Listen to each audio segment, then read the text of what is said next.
Unit 1 Essentials for a Counselor and Family Therapist. 1.1 Introduction. To become an effective family therapist or counselor, one needs to cultivate certain personal and professional skills necessary for being efficient and effective in counseling and family therapy. In both counseling and psychotherapy, an affective personal response is expected, and the relationship with the client is both a medium as well as an essence of the therapeutic process. For any therapeutic procedure to be effective, the client's trust and belief in the therapist is a must, as much as the therapist's own belief and adherence to the particular theory of psychotherapy. McLeod, 1998. Issues related to beginning therapists have been discussed in this unit. As you would now be aware, we have used the terms counselor, family therapist, and therapist interchangeably, as also the terms patient and client. Here, the index patient is the key person for whom the therapist has been approached by the individual or the family. Client means the whole family seeking therapeutic intervention and may at times also mean an individual person seeking therapeutic interventions. The terms counseling, psychotherapy, and family therapy have also been used interchangeably. Objective. After studying this unit, you will be able to list therapeutic skills necessary for an effective counselor and family therapist. Understand how to make decisions regarding the therapy to be used. Identify the problems a therapist can face during therapy. Astra 1.2 Decisions about which theory and therapy to use. As you have studied in course MCFT-003, there are many theories that can be used in counseling and family therapy. The effectiveness of each theory depends upon the conditions under which it is to be applied. Most theories and therapies have certain common characteristics.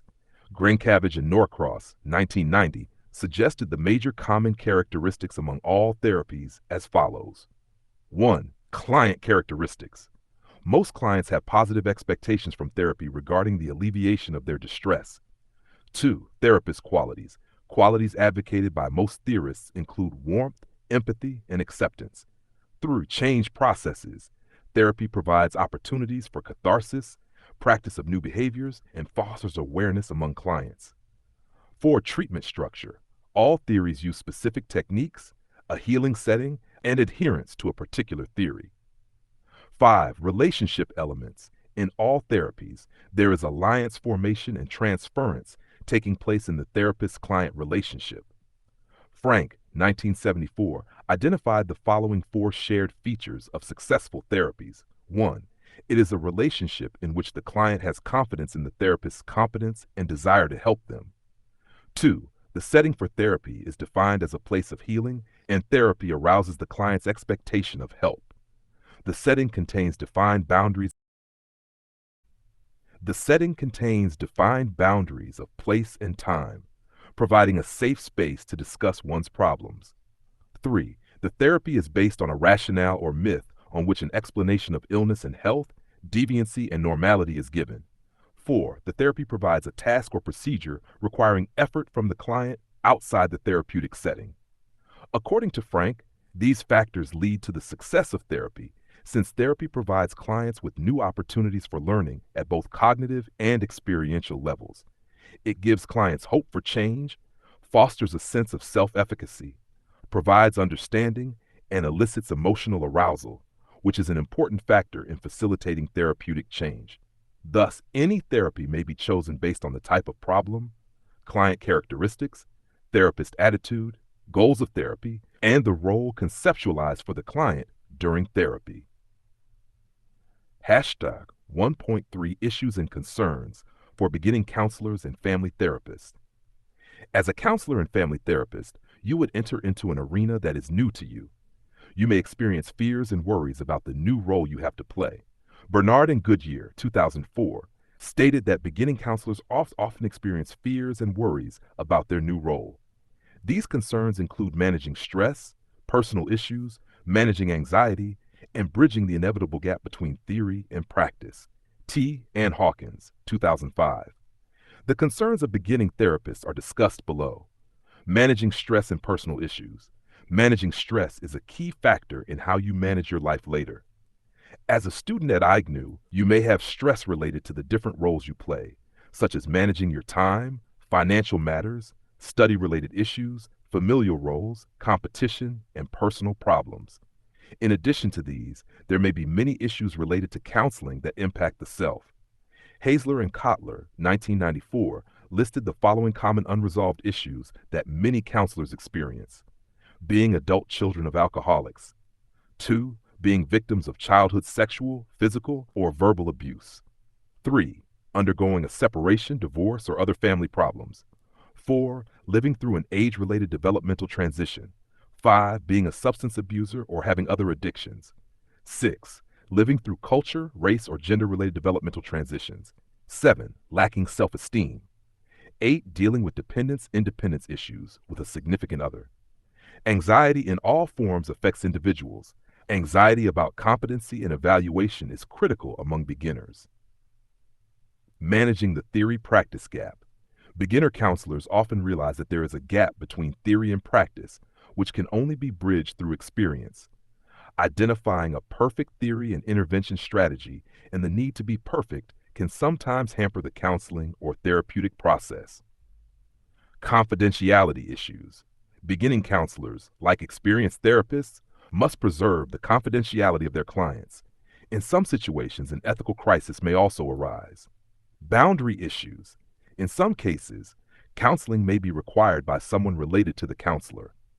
In such cases, you should avoid counseling or providing therapeutic interventions to people associated with you through love, friendship, blood relations, or other close associations.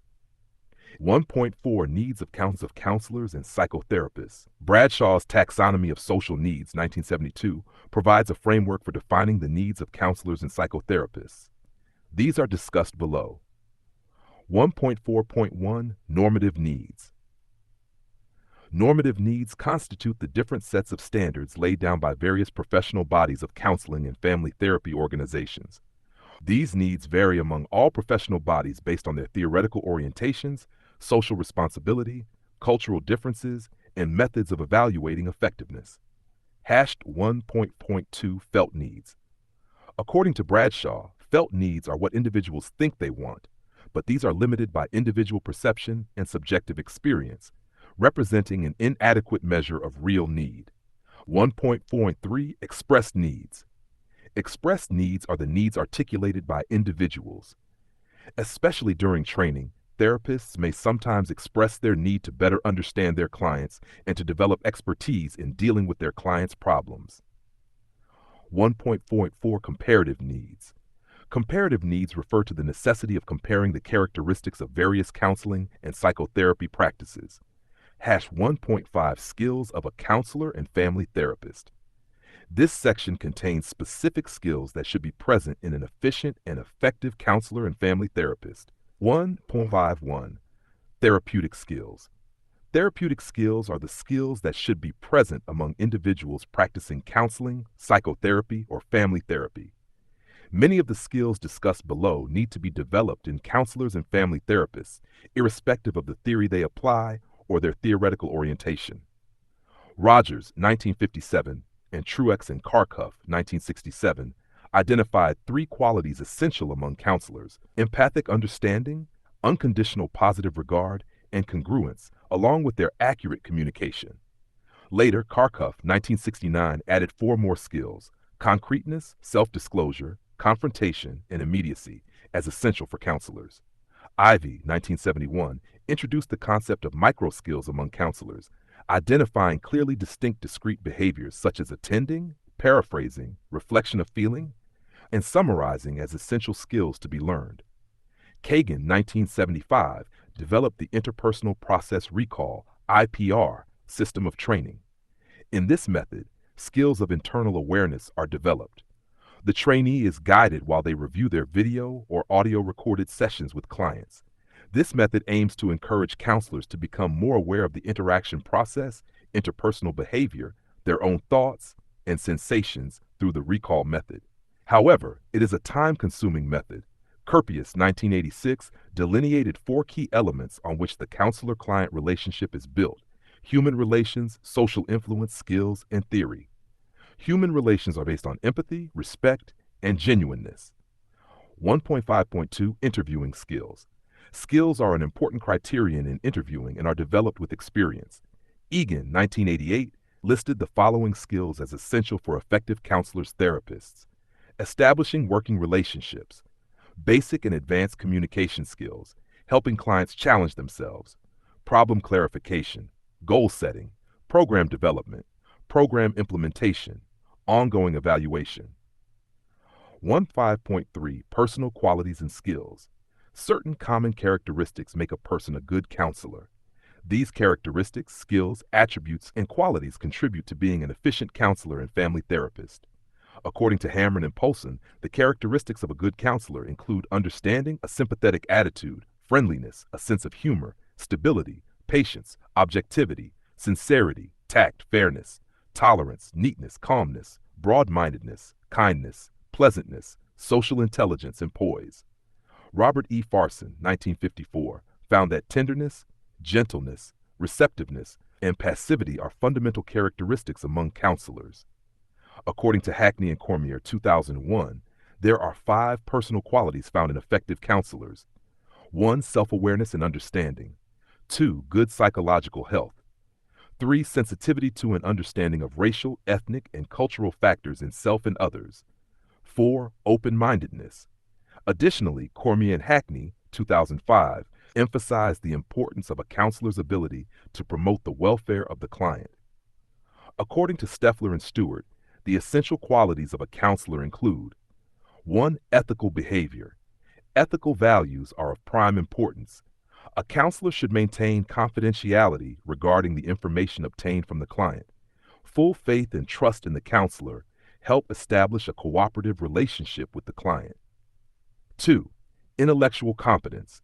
A counselor should possess logical thinking, intellectual competence, and the ability to link an individual's behavior with present incidents. 3. Flexibility.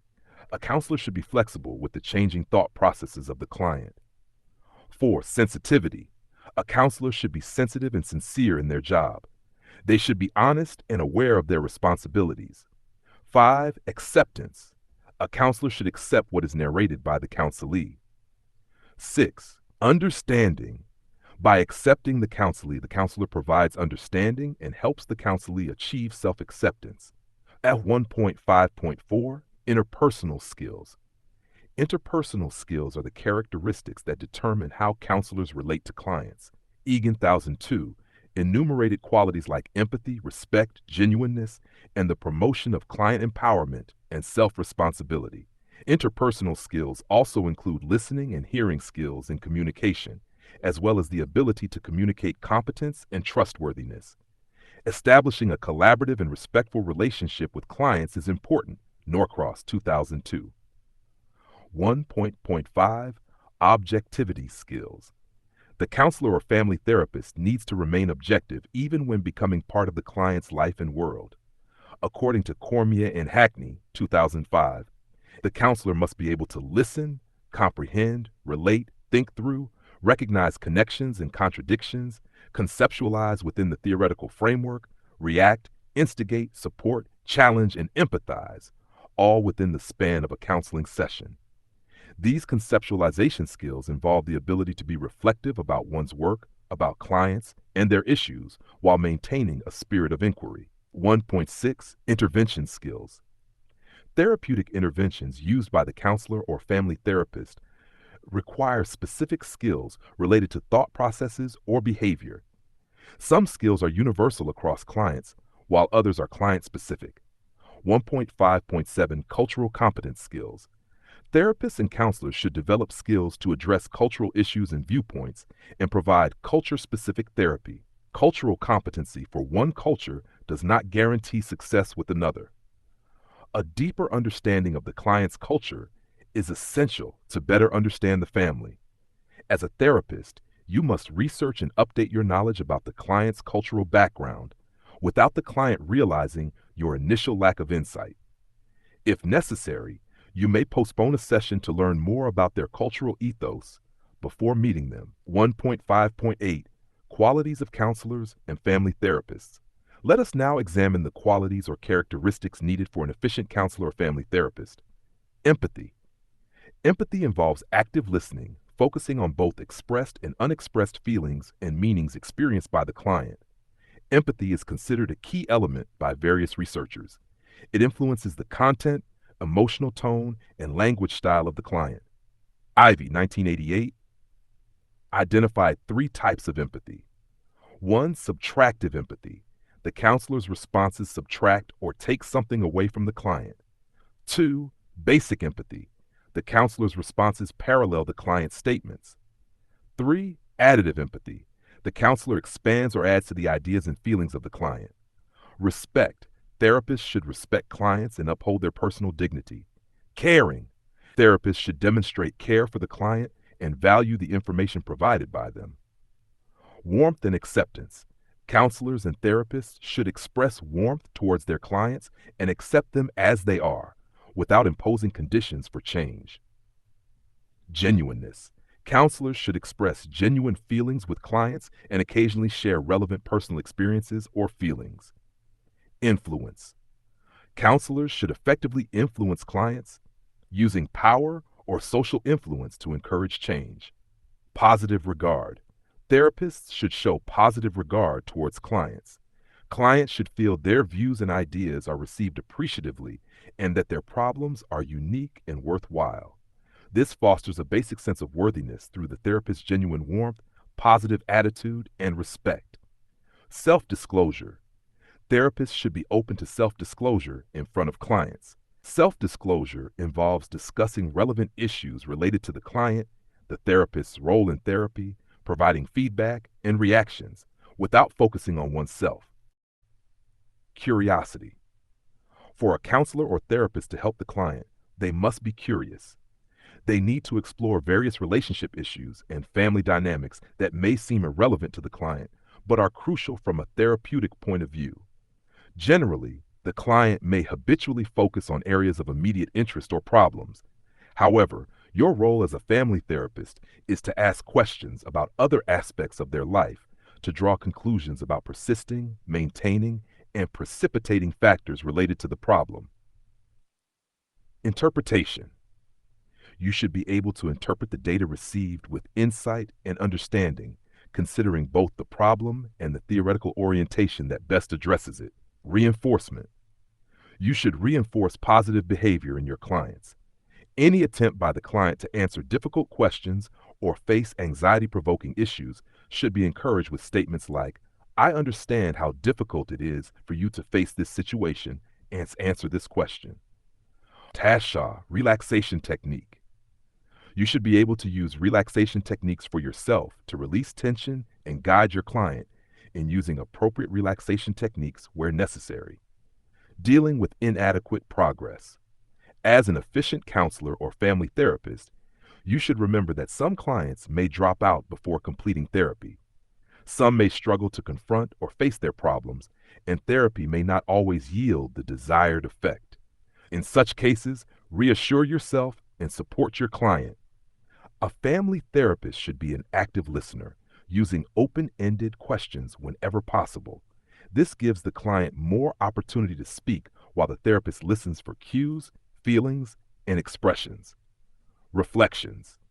A family therapist should ask the same question to all family members, reflecting the feelings of one member to another, and vice versa. Interactive empathy. A family therapist should display interactive empathy, asking questions and listening attentively to each family member's replies. Identifying and assessing feelings. Therapists should identify and assess the client's feelings accurately. They need to recognize emotions expressed through words, expressions, and body language. Frequently expressed emotions should be noted along with their frequency. To understand others' emotions effectively, therapists should note how emotions are expressed and respond appropriately to effective content. Messages often contain both cognitive and emotional components, and therapists must balance these when addressing sensitive topics like death, divorce, or separation. Nonverbal cues. Therapists should identify nonverbal cues of affect, noting client statements for later understanding. They should clarify and summarize feelings with the client in clear words. Facial expressions. The therapist's facial expressions are crucial in showing receptiveness. Attentive facial animations during client narratives encourage further sharing and convey empathy and acceptance. Eye contact. Maintaining eye contact with the client while speaking or listening is important. However, fixed eye contact is inappropriate. Additionally, in some cultures, direct eye contact may not be considered appropriate. Body position in space. The therapist's body position and sitting posture convey interest in the process. Movements, greetings, speaking turns, and spatial arrangements influence the session. The space between the counselor and the client's chair may depend on cultural norms. For example, in some cultures, people sit side by side, while in others, they sit opposite each other or with space in between. The therapist's gender may also influence spatial preferences. Selective attention. Selective attention refers to the emphasis laid by the therapist on specific parts of the conversation, guiding the client in that direction. Beginning therapists should avoid shifting discussions away from topics the client finds important, even if the therapist dislikes discussing those issues. At the same time, not every client statement needs equal emphasis. Contextual listening. After listening to the client, the therapist should contextualize the discussion, identifying important points and topics covered. Contextualizing requires careful listening to verbal and nonverbal cues, as well as understanding both direct and indirect messages. 1.6. Some do's to remember. Beginning therapists and counselors during their training should remember the following points to become effective helping professionals. Theory. You should be familiar with the relevant theory to be practiced and adopt a client-centric approach. Conduct thorough research to deal with specific client problems. For example, understanding issues like schizophrenia, alcoholic husbands, and family distress requires in-depth knowledge. Self-exploration. Exploring your own beliefs, thoughts, values, and feelings is essential before exploring those of the client. Clarity in your own thoughts prevents biases during therapy. Skills outline. Create a manageable framework of the learned skills. Therapy should be delivered in a structured and clear manner. Skills rehearsal. Conduct mock sessions to practice dealing with clients. This can increase competence among beginner therapists. Reflecting on self.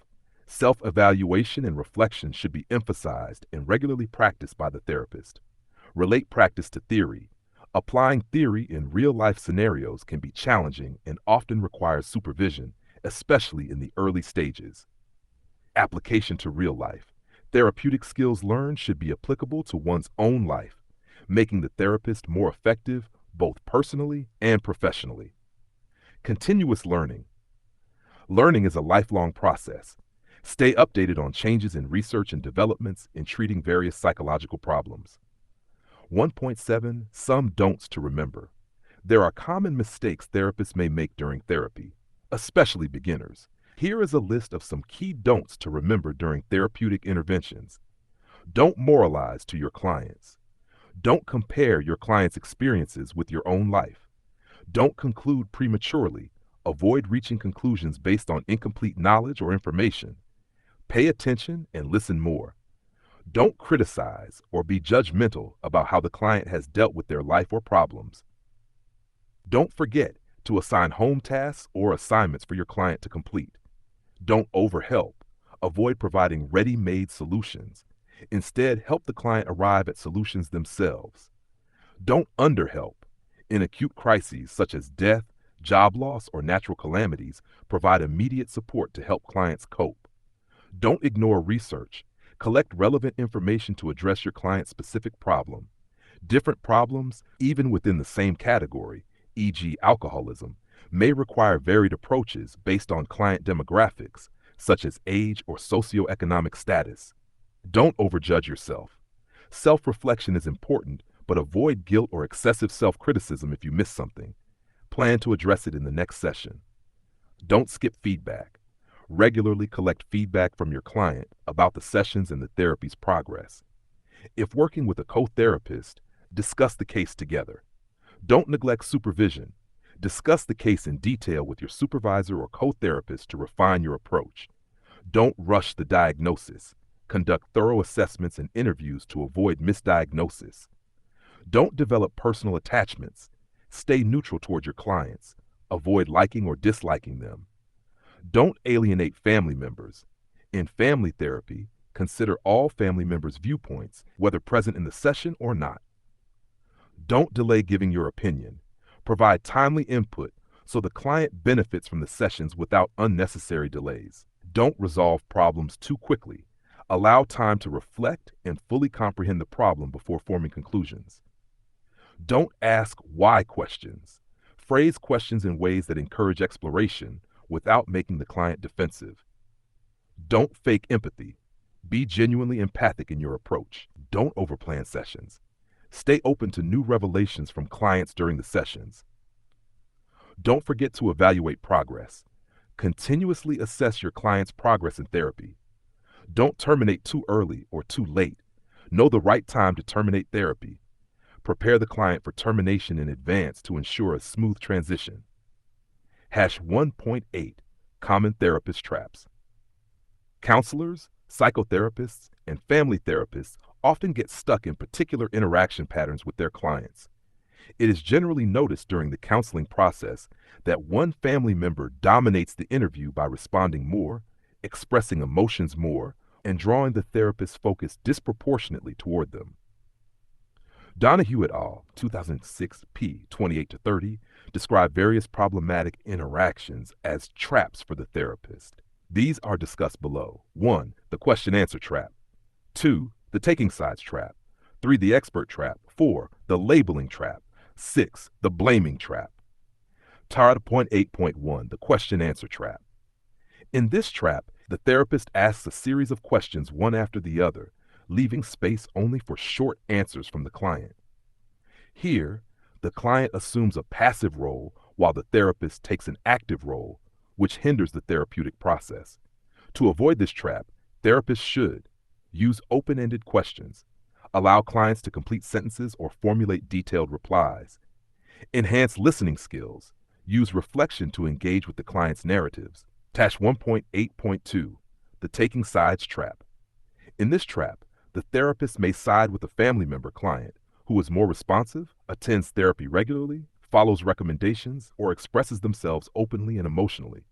To avoid this, therapists should encourage all clients to participate equally, use open-ended questions to engage quieter clients, employ selective reflective listening techniques to ensure balanced interactions. Tash 1.8.3, the expert trap therapists, equipped with knowledge about attitudes, behaviors, and strategies, might feel inclined to direct clients by giving advice or suggesting specific changes. This approach fosters client dependence on the therapist for decision-making and behavioral change. To avoid this trap, therapists should act as guides rather than directors, focus on strengthening and motivating the client's capacity for self-directed change. 1.8. The labeling trap. Therapists may inadvertently label clients with terms such as addict, responsive, unsympathetic, mentally retarded, etc. In family settings, one family member might label another, and therapists must be cautious not to reinforce these labels. Instead, therapists should focus on traits that need cultivation or change. Avoid using labels as they can demotivate clients. Hash 1.8.5, the premature focus trap. This trap arises when therapists quickly jump to conclusions about a specific problem, potentially overlooking the client's most pressing concerns. To avoid this, therapists should avoid premature conclusions, use open-ended and reframed questions to gather comprehensive information, reflect on the client's narratives to understand their concerns fully before concluding. 1.8 points, the blaming trap. Clients blame others for their problems, and therapists might inadvertently reinforce this by acknowledging the blame. This perpetuates the blaming trap, which hinders progress. To avoid this, therapists should establish a no-fault policy at the start of therapy. Miller and Rolnick, 2002. Focus on solutions rather than assigning 1.9. Let us sum up. In this unit, we discuss the essential characteristics of effective and efficient therapists and counselors. Key concepts such as empathic understanding, respect, positive regard, genuineness, congruence, concreteness, warmth, and immediacy were highlighted as important attitudes and skills in counseling and family therapy. We also reviewed skills like listening, reflecting on feelings and content, challenging, coping with emotions, Starting and ending relationships, timing, providing information, and supporting clients. Common mistakes made by beginner therapists. Key don'ts to remember during therapy. Common traps that family therapists may encounter. 1.10 Glossary. Empathy, the ability to understand another person's perspective. Interviewing skills, skills required by the therapist during client interviews. Reflection, the process of introspection and feedback during therapy. Therapeutic skills, skills required by therapists during the therapeutic process. Therapist trap, problematic interaction patterns between the client and the therapist.